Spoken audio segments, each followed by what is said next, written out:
10장. 북쪽 지파들이 반기를 들다. 르호보암은 스켐으로 갔다. 온 이스라엘이 스켐에 모여 그를 임금으로 세우고자 하였기 때문이다. 느밧의 아들 예로보암은 솔로몬 임금을 피하여 이집트로 달아나 있다가 거기에서 이 소식을 들었다. 그래서 예로보암은 이집트에서 돌아왔다. 사람들이 심부름꾼을 보내어 그를 불러내니 예로보암은 온 이스라엘과 함께 르호보암에 가서 말하였다. 임금님의 아버지께서는 우리의 멍에를 힘겹게 하셨습니다. 이제 임금님의 아버지께서 지우신 힘겨운 일과 무거운 멍에를 가볍게 해 주십시오. 그러면 우리가 임금님을 섬기겠습니다. 그러자 르호보암은 그들에게 사흘 뒤에 다시 나에게 오시오 하고 말하였다. 이 말에 백성은 돌아갔다. 르호보암 임금은 자기 아버지 솔로몬이 살아있을 때에 그를 받들던 원로들을 불러 저 백성에게 어떻게 대답해야 할지 의견을 듣고 싶소 하고 의논하였다. 그러자 그들이 대답하였다. 임금님께서 저 백성을 좋게 대하시고 저들을 기쁘게 하시며 저들에게 좋은 말씀으로 대답하시면 저 백성이 언제나 임금님의 종이 될 것입니다. 그러나 임금은 원로들이 내놓은 의견을 버리고 그 대신 자기와 함께 자란 젊은이들로서 자기를 받드는 자들과 의논하면서 그들에게 물었다. 나에게 임금님의 아버지께서 우리에게 메우신 멍에를 가볍게 해 주십시오 하고 청하는 저 백성에게 우리가 어떻게 대답해야 할지 그대들의 의견을 듣고 싶소. 그러자 임금과 함께 자란 젊은이들이 대답하였다. 임금님의 아버지께서 메우신 멍에가 무거우니 그것을 가볍게 해 주십시오 하고 청하는 저 백성에게 임금님께서는 이렇게 대답하십시오. 이런 식으로 말입니다. 내 새끼손가락이 내 아버지의 허리보다 굵소. 내 아버지께서 그대들에게 무거운 멍에를 메우셨는데 나는 그대들의 멍에를 더 무겁게 하겠소. 내 아버지께서는 그대들을 가죽 채찍으로 징벌하셨지만 나는 갈고리 채찍으로 할 것이요. 임금이 사흘 뒤에 다시 오라고 이른 대로 예로보암은 온 백성과 함께 사흘째 되는 날에 르호보암에게 갔다. 르호보암 임금은 원로들의 의견을 버리고 그들에게 거칠게 대답하였다. 그는 젊은이들의 의견대로 그들에게 말하였다. 내 아버지께서 그대들의 멍에를 무겁게 하셨는데 나는 그것을 더 힘겹게 하겠소. 내 아버지께서는 그대들을 가죽 채찍으로 징벌하셨지만 나는 갈고리 채찍으로 할 것이요. 임금이 이처럼 백성의 말을 들어주지 않은 것은 하느님께서 이를 그렇게 돌리셨기 때문이다. 주님께서는 실로 사람 아히야를 통하여 느밧의 아들 예로보암에게 하신 말씀을 이루시려고 이를 그렇게 하신 것이다. 임금이 자기들의 말을 들어주지 않자 온 이스라엘은 임금에게 대답하였다. 우리가 다윗에게 얻을 몫이 무엇이냐? 이사이의 아들에게서는 받을 상속 재산이 없다. 이스라엘아, 저마다 자기 천막으로 돌아가라. 다윗아, 이제 네 집안이나 돌보아라. 그러고 나서 이스라엘은 모두 자기 천막으로 돌아갔다. 그러나 유다의 성읍들에 살고 있는 이스라엘 자손들은 르호보암이 다스리게 되었다. 르호보암 임금이 부역 감독 하도람을 보내자 이스라엘 자손들은 돌을 던져 그를 죽여버렸다. 그러자 르호보암 임금은 서둘러 병거에 올라타고 예루살렘으로 도망쳤다. 이렇게 이스라엘은 다윗 집안에 반역하여 오늘에 이르렀다. 11장. 남과 북이 갈라지다. 르호보암은 예루살렘으로 돌아와 유다와 베냐민 집안에 동원령을 내려 정병 18만을 모았다. 이스라엘과 싸워 르호보암의 왕권을 되찾으려는 것이었다. 그런데 하느님의 사람 스마야에게 주님의 말씀이 내렸다. 유다 임금 솔로몬의 아들 르호보암과 유다와 베냐민에 있는 온 이스라엘에게 말하여라. 주님이 이렇게 말한다. 너희 형제들에게 올라가 그들과 싸워서는 안 된다. 저마다 집으로 돌아가라. 이렇게 된 것은 나의 뜻이다. 그러자 그들은 주님의 말씀을 듣고서 예로보암을 치러 가지 않고 돌아섰다. 르호보암이 요새를 만들다. 르호보암은 예루살렘에 살면서 유다의 요새 성읍들을 세웠다. 그가 세운 성읍들은 베들레헴, 에탐, 드코와, 베추루, 소코, 아둘람, 갓, 마레사, 지프, 아도라임, 라키스, 아제카, 초르아, 아얄론, 헤브론이다. 이곳들이 그가 유다와 베냐민에 세운 요새 성읍들이다. 그는 요새들을 튼튼하게 만든 다음 거기에 지휘관을 배치하고 양식과 기름과 포도주를 저장해 두었다. 또 그 모든 성읍에 큰 방패와 창을 갖추어 놓고 그곳들을 매우 튼튼하게 만들었다. 그래서 유다와 벤야민이 그의 지배 아래 남게 되었다. 사제들과 레위인들이 르호보암에게 오다. 온 이스라엘에 있던 사제들과 레위인들이 저마다 살던 고장을 모두 버리고 르호보암에게 넘어왔다.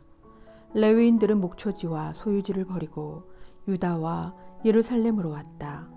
예로보암이 자기 아들들과 함께 그들을 주님의 사제직에서 내쫓고 산당들을 위하여 그리고 염소귀신과 자기가 만든 송아지들을 위하여 직접 사제들을 세웠기 때문이다.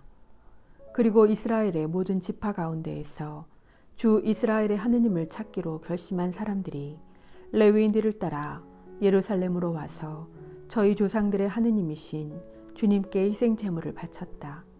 그렇게 하여 그들이 세 해 동안 유다 왕국을 튼튼하게 하고 솔로몬의 아들 르호보암을 뒷받침하게 되었다. 르호보암이 다윗과 솔로몬의 길을 따라 걸은 것이 세 해 동안이었기 때문이다. 르호보암의 가족. 르호보암은 마할랏을 아내로 맞았다. 마할랏은 다윗의 아들 여리못이 이사이의 아들 엘리압의 딸 아비하일에게서 낳은 딸이다. 마할랏이 르호보암에게 낳아준 아들은 여우스, 스마르야, 자함이다. 르호보암은 마할랏 다음으로 다시 아비살롬의 딸 마아카를 아내로 맞았는데 마아카는 그에게 아비야, 아타이, 지자, 슬로밋을 낳아주었다. 르호보암은 아내 18명과 소실 60명을 거느리고 아들 28명과 딸 60명을 두었지만 아비살롬의 딸 마아카를 어떤 아내나 소실보다 더 사랑하였다. 르호보암은 마아카의 아들 아비야를 임금으로 만들려고 그를 형제들 가운데에서 으뜸으로 첫자리에 세웠다. 르호보암은 슬기롭게 일을 처리하여 여러 아들에게 유다와 벤야민 온 지역과 모든 요새 성읍을 나누어 맡긴 다음 양식을 넉넉하게 대주고 아내도 많이 구해주었다. 12장 이집트 임금 시삭이 유다를 침략하다. 르호보암은 왕권이 튼튼해지고 힘이 커지자 주님의 율법을 저버렸다. 온 이스라엘도 그를 따랐다. 그들이 주님을 배신하였으므로 르호보암 임금 제5년에 이집트 임금 시삭이 예루살렘에 올라왔다. 병거 1200대와 기병 6만, 거기에다 수없이 많은 리비아군과 수키군과 에티오피아군이 그와 함께 이집트에서 올라왔다. 그가 유다의 요새 성읍들을 점령하고 예루살렘까지 왔을 때 스마야 예언자가 르호보암에게 그리고 시삭 때문에 예루살렘에 모여든 유다 장수들에게 나아가서 말하였다. 주님께서 이렇게 말씀하십니다. 너희가 나를 저버렸으니 나도 너희를 저버려 시삭의 손에 넘긴다. 그러자 이스라엘의 장수들과 임금은 자신들을 낮추며 주님께서는 의로우십니다 하고 말하였다. 주님께서는 그들이 자신을 낮추는 것을 보시고 스마야에게 말씀을 내리셨다.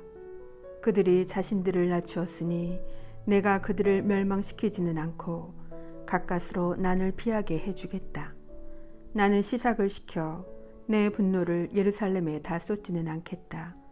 그러나 그들을 시삭의 종이 되게 하여 나를 섬기는 것과 세상의 나라들을 섬기는 것이 어떻게 다른지 알게 하겠다. 이집트 임금 시삭은 예루살렘에 올라와서 주님의 집에 있는 보물과 왕궁의 보물을 가져갔다.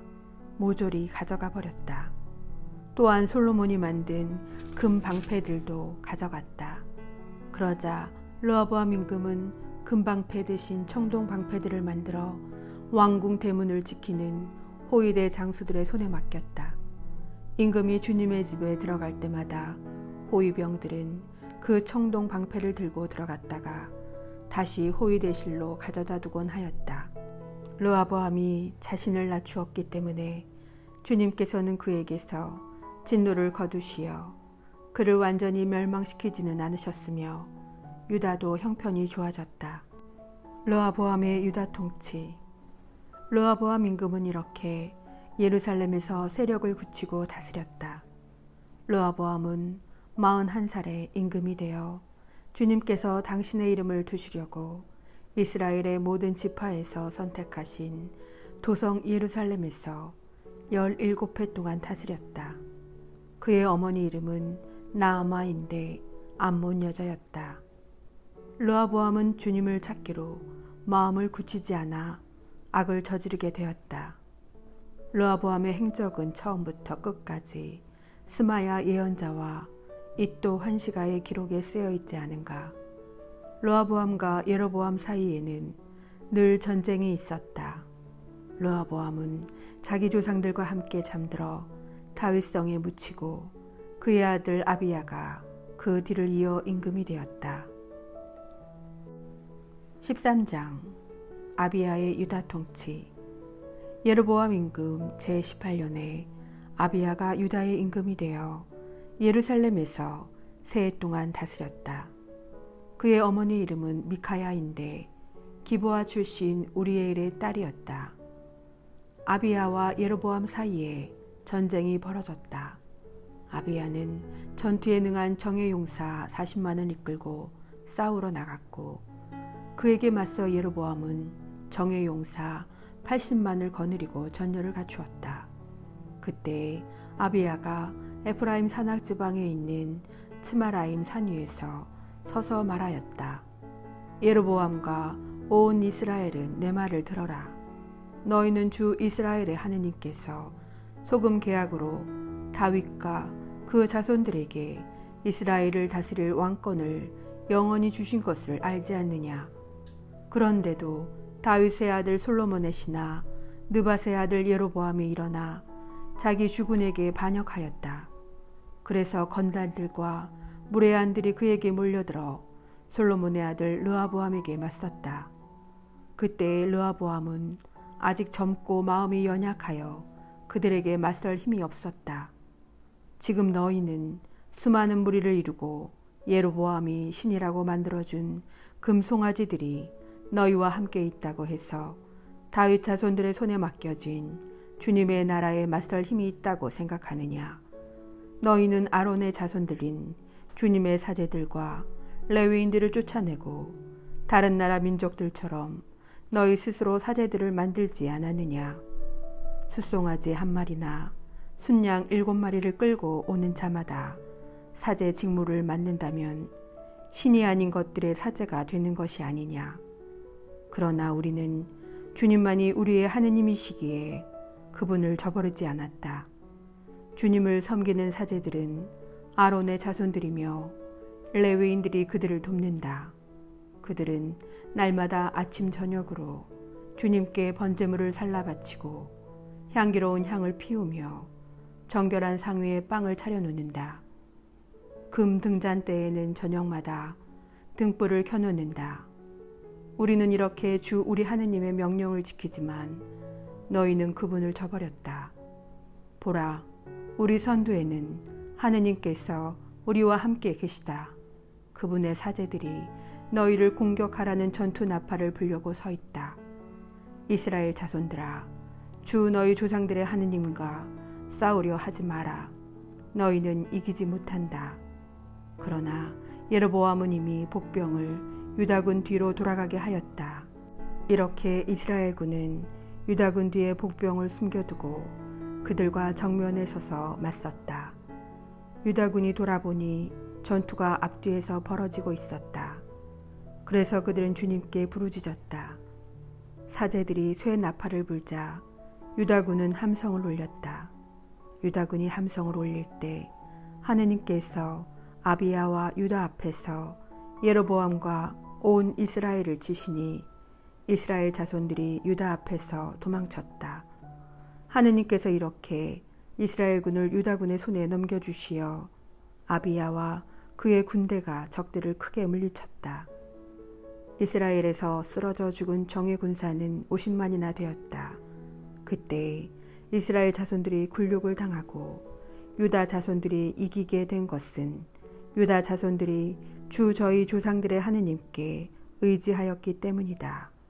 아비야는 예로보암을 뒤쫓아가서 그의 성읍들 곧 베텔과 거기에 딸린 마을들, 여사나와 거기에 딸린 마을들, 에프론과 거기에 딸린 마을들을 점령하였다. 예로보암은 아비야 생전에 힘을 회복하지 못하였으며 주님께서 그를 치시니 그가 죽고 말았다. 그러나 아비야는 세력이 커졌다. 그는 아내 14을 거느리고 아들 22과 딸 16을 두었다. 아비야의 나머지 행적과 그가 걸어간 길과 그의 언행은 이도 예언자의 주석서에 쓰여 있다. 아비야는 자기 조상들과 함께 잠들어 다윗성에 묻히고 그의 아들 아사가 그 뒤를 이어 임금이 되었다. 아사의 유다 통치. 아사 시대 10년 동안 나라는 평온하였다.